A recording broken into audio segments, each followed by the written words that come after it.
Okay, so kicking the sugar habit.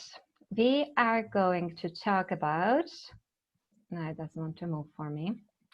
First, really about the biology of the things. Here we go.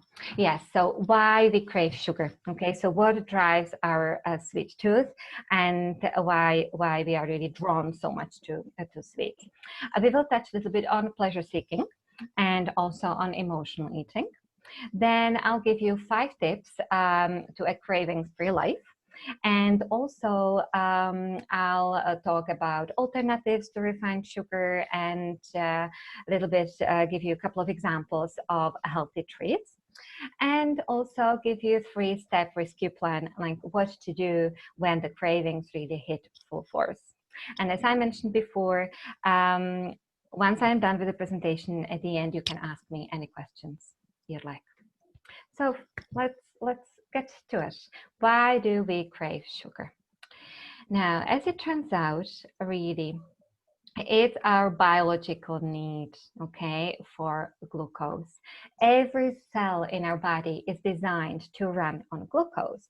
In fact, it is really the preferred fuel. And when I talk about glucose, what I mean is the natural sugar which is naturally occurring in the food we eat. And kind of the proof of that we really run on the glucose and that our body prefers it as a fuel is that whenever we eat something and we just kind of top up on the energy we need just to live and do our activity, we store the extra glucose in our muscles and in our liver as glycogen, and there it's really very readily available for whenever we need it. Even if we look at our brain, for example, that just needs glucose to run, to think, and to just facilitate all our activities throughout the day. It's actually very interesting because brain really is only about 2% of our overall body weight. However, it needs 20% of our total calories, and it really, really needs glucose in order to run. But it's not only about the biological need per se like this, but it's also about the taste we prefer, because taste buds on the tip of our tongue are actually for sweet, for carbohydrates. And really the first food we eat when we are born is breast milk, and breast milk is naturally sweet. So this is just a very intelligent way nature kind of designed us, or we were designed to make sure that we survive a species, that we love the breast milk, we love the sweet taste. Okay, and that is one of the reasons why we crave sugar, because we are just biologically programmed to do so. No, but it of course matters what type of sugar we eat, because as you well know, there are 2 different types of carbohydrates. One is the unprocessed kind, which would be your whole grains and potatoes and beans, peas and lentils and fruits and vegetables and nuts and seeds. Those are all the health promoting good carbs. And then the processed carbohydrates, and that would be your refined sugar, which is obviously we eat in the form of sweets and cakes and pastries, ice cream, but it would be also flour, and it would be also alcohol. And I want to just get a little bit into the details of why these are healthy promoting when it comes to complex, and why the refined carbs are really disease causing. So when we look at the complex carbohydrates, what they do is, or what is the main difference really is, that they contain fiber and they contain water. They are essentially in the form as they grow out in nature. And because of that, they are incredibly rich in nutrients. And because they are so rich in nutrients and various phytochemicals and antioxidants, they overall suppress inflammation. On the contrary, the refined carbs, they promote inflammation, okay? They create these inflammatory cascades inside our bodies, and they basically create inflammation, which has been linked to so many different diseases. Then the complex carbs, they feed the good bacteria inside our gut. meaning that they allow them to grow. And as research has been showing, the good bacteria, they are incredibly protective against any sort of chronic disease, but also they have other impact on our brain health and our psychology and immunity. So overall, the complex carbs, they feed the good bugs, and that makes us healthy. However, the refined carbs, they feed the bad bacteria. And what it really means is that as they feed the bad bacteria, they grow, not allowing enough space for the good bugs. And then as a result of that, again, the bad bacteria, they can create or contribute towards chronic disease.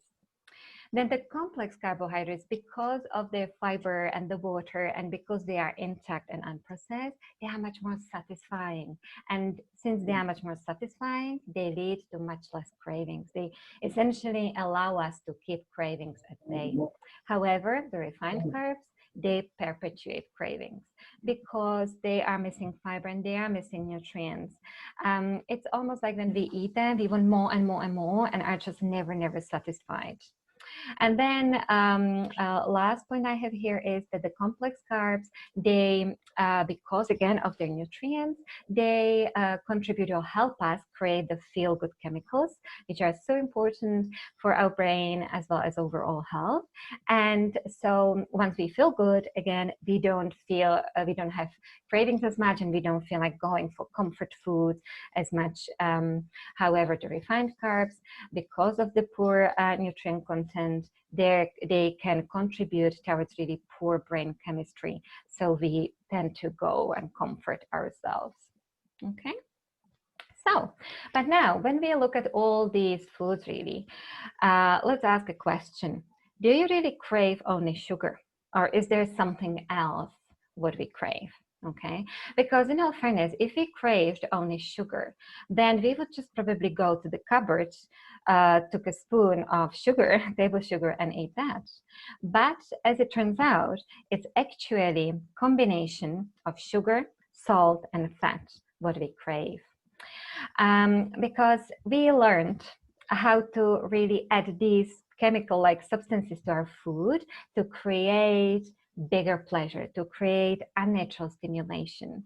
And as we go back in our history, we really didn't evolve in such a way. Our brain didn't evolve in, under the influence of combined of these ingredients, or these kind of, sugar, salt, and fat in combination without consequence. And that's why today it's just too tempting for us and very difficult to control use of. Because if you look out to nature, really sugar comes naturally from fruit and from your potatoes and whole grains, and they are naturally very low in fat. Okay, and they would be quite low also in salt. Then salt in nature comes from greens. Those are very low in fat, and then fat comes from nuts and seeds, and those are very low in salt. So as you can see, really, as we were evolving as species, these three never were really combined in unnatural quantities or unnatural kind of combinations, the way we create our food today. Now, when it comes to our instincts, okay, so obviously there are two main actions which have always been important for us, again, as humans, to survive, and that would be eating food and sex. And because they are so essential for us to survive, they are deeply ingrained in our instincts. And so what happens is that when we eat, there is this brain chemical which is released, and that gives us reward, pleasure, and that motivates us then again to go for food. But this pleasure seeking, because it's so deeply ingrained today, it's becoming really an issue because of the unnatural combination of the oil and salt and the sugar, in the treats and, let's say, biscuits and ice creams. This pleasure-seeking instinct is just fighting that environment we are in today. And that's what puts us into very difficult situation. And that's kind of what really explains that, why we have been having these issues with cravings for sweets and for sugar in particular. Because the truth really is that when you look at the natural food and eat the natural food, you satisfy your natural hunger. Okay, you kind of eat until you are comfortably full, and that's it. But when you look at the processed carbs, when you look at the ice cream and the maybe biscuits and cakes and stuff like that, that is incredibly hard to control how much you eat of how much you eat. Because let's say that you, I don't know, you are in front of TV in the evening. I mean, what do you crave or what do you kind of go for? Probably it's not a carrot or broccoli or anything like that. It's probably that comfort of that sugar and that fats of that ice cream or maybe even crisps. It doesn't necessarily have to be anything sweet, biscuits. And that is exactly that constant fight of that pleasure seeking and the environment and that instinct and that basically whatever that go-to food you are craving is. Okay. Now, what about cravings and emotional eating? What about that connection? When it comes to emotional eating and cravings, what actually happens is that whenever we go through any sort of emotion, okay, and we have quite few of them, because after all, we are emotional creatures, we feel like comforting ourselves. And it can be when you are tired, bored, stressed, frustrated, lonely, but even when you are happy and you want to celebrate. All these situations and emotional states can actually create and trigger craving, because we are looking kind of for some kind of the pleasure, because we are maybe thinking for or looking for some kind of stability. But in that moment, what's really important is to ask, what are we really hungry for? Okay, but nonetheless, emotional states can totally trigger cravings. So what to do? So what to do to create cravings-free life? Because we totally can get a hold of our cravings. First, what I recommend is let's eat enough food and satisfy our natural hunger. Okay, but let's do it with natural whole plant foods. Because you see, cravings are very often just dressed up hunger. Okay, often with today's kind of approach of limiting portions and maybe counting calories and moderation type of attitude, it can really backfire, because if you don't eat enough food and your stomach doesn't feel nicely full, there is no signal going to your brain saying, okay, you had enough food, you are satisfied, let's quit the hunger. And if that happens within maybe an hour or two after you had lunch or like a main meal, you start looking for something. You start looking for some kind of fix, something, just because either you didn't have enough calories, you maybe didn't have enough nutrients, or you just didn't have enough volume of the food. And that's why what I really suggest is fill your plate with maybe some baked potatoes and steamed or roasted vegetables and bean salad, or just make lentil chili, bean chili with rice and again some vegetables on the side, or something with sweet potato, which is really kind of, sweet and tasty and satisfying. Just don't be afraid to load up on those whole plant foods, because naturally they are also very low in calories. So you can really kind of satisfy that hunger with the volume very, very easily. Second, let's create supportive environments. I'm sure you know yourself and you know what your go-to food is. What is the biggest trigger or that kind of food which is really so hard to resist? I mean, for me, it's, for example, chocolate. And I know that I cannot keep chocolate in my house, because never mind how much hard I try, I just always go to it. Okay. And it's very hard to control how much I eat. So that's why I suggest that whatever the trigger is for you, whether it's ice cream or maybe even the crisps, or maybe it's frozen pizza, or whatever it is, just don't have this particular item in your house. if you can. And then surround yourself with supportive and whole plant food. So what I mean by that is really maybe display bowl of tomatoes, put a bowl of fruit on your table, in the fridge, put into your eye line maybe boxes with steamed vegetables and maybe beans and already cooked up potatoes and rice. Just have it almost in your eye line, but almost in your face, screaming at you, eat me, eat me, eat me. So you give yourself the chance and the opportunity to forget the unnatural stimulating sweets. Okay. Third, love your vegetables. Now, this is probably no surprise that obviously vegetables are very healthy, but when it comes to cravings, they have special magic or special power almost, because what we learned about vegetables is that they contain a special compound called thylakoids. And what they do is that they do actually two things. First, they switch off hunger. Okay, so they suppress a little bit appetite, and it is mainly the bitters. And also, they just stop cravings, because it's almost like when you crave sweet, you essentially need bitter. It's almost like yin and yang relationship. And so that's why if you can include every day at least like half a cup of cooked or cup of raw of any of these bitter vegetables. So it can be your kale, spinach, bok choy, Swiss chard, rocket arugula. Do it every day, at least that portion, a half cup cooked or cup raw, and you'll really feel different because of the bitter compounds in them. Now, if it's very bitter for you and you just can't, you just don't like them and just can't get over it, what always helps is if you squeeze lemon, because that sour flavor actually reduces the bitterness. But it's still, you are only fooling your taste buds. It still has that same effect on the brain chemistry, which we want. Okay, fourth point, sweat it. I mean, what I always say about exercise is when you move your body for your brain, the body follows.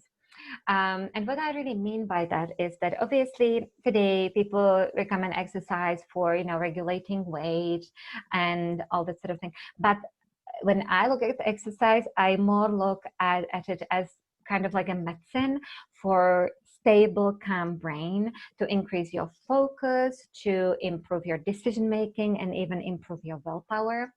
And also what exercise does is that it improves work of insulin. And insulin is a hormone which your body produces and which helps to balance blood sugar. Okay, and you really want insulin to work at its best, so that blood sugar is nicely balanced, because spiky blood sugar can totally lead to cravings and makes you kind of go for the quick sugar fixes. Okay. And the last point I really recommend when it comes to cravings is sleep. Again, yes, it can be challenging and difficult in today's world when, there is so much of temptation and distraction in the evening and artificial light and screens of our phone and TV and Netflix and all that sort of thing, to really go to bed on time. But if you can do minimum 7 hours, but ideally close to 8 of a good quality sleep, you will not only reduce chance of cravings, but your whole world will change when it comes to healthy eating and overall positive outlook on life. Because again, if we get good quality sleep, what happens inside of our body is that our hormones, which influence our hunger drive, they get nicely balanced. Okay, because we produce also hormones which are appetite stimulating, and then hormones which are appetite suppressing. And if we get good quality sleep, they are in nice balance, and we just don't crave as much. We are not as hungry as wolf kind of thing. Then also what sleep does is, again, it balances, it helps again insulin to work better, so our blood sugar is much more balanced. we tend to make better decisions. And again, our willpower seems much, much stronger when we are well rested. And when we are well rested, also, there is no need to turn to stimulants like coffee or chocolate or even alcohol. And these stimulants, when we do take them and eat them or drink them, they perpetuate cravings, they trigger cravings. So really, if you could get good sleep, that would be wonderful.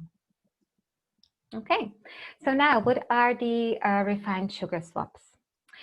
So there are actually a couple of them, and I'm listing here my favorites. When it comes really to the most processed but still relatively healthy, it would be date syrup. I like date syrup out of all the other alternatives like maple syrup or agave syrup because it's most concentrated in nutrients. It's least processed from all the other sweeteners. Okay, it's quite potent, it's quite sweet, so it works actually really well. Then in baked goodies, when you're making maybe muffins or something like the dates work beautifully and they are fantastic because they still have all that fiber and they are even more concentrated in nutrients. Then obviously a whole fruit like bananas, pears, or apples, they work beautifully. If you are using bananas, just make sure that they have the brown spots on them because that's really when they are sweetest. But what also works beautifully is sweet potatoes, for example. And when you have maybe a savory meal calling for 2 teaspoons or so of sugar, instead you can just chop, either actually you can chop a few dates in, or you can put chunks of the sweet potato, and as they release their juices, they sweeten the dish really nicely. Now, here is a note which I wanted to just kind of make on 0-calorie sweeteners, because I know stevia is getting popular, but not only that, even the other much more processed types like Splenda and other like that. Now, they are not a health food, and I do not recommend them for a couple of reasons. First would be really that they upset our stomach, our digestive system.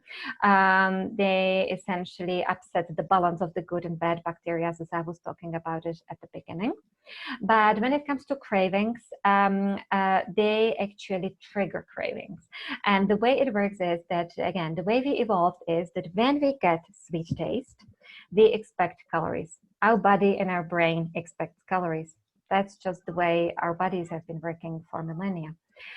So when we suddenly get sweet taste, but no calories are coming, we will make sure that we'll get them later in the day. So even though it may feel that, okay, you are kind of grand when you have maybe, I don't know, 0.7 or something like that, a couple of hours later, you will start looking for something sweet for sure.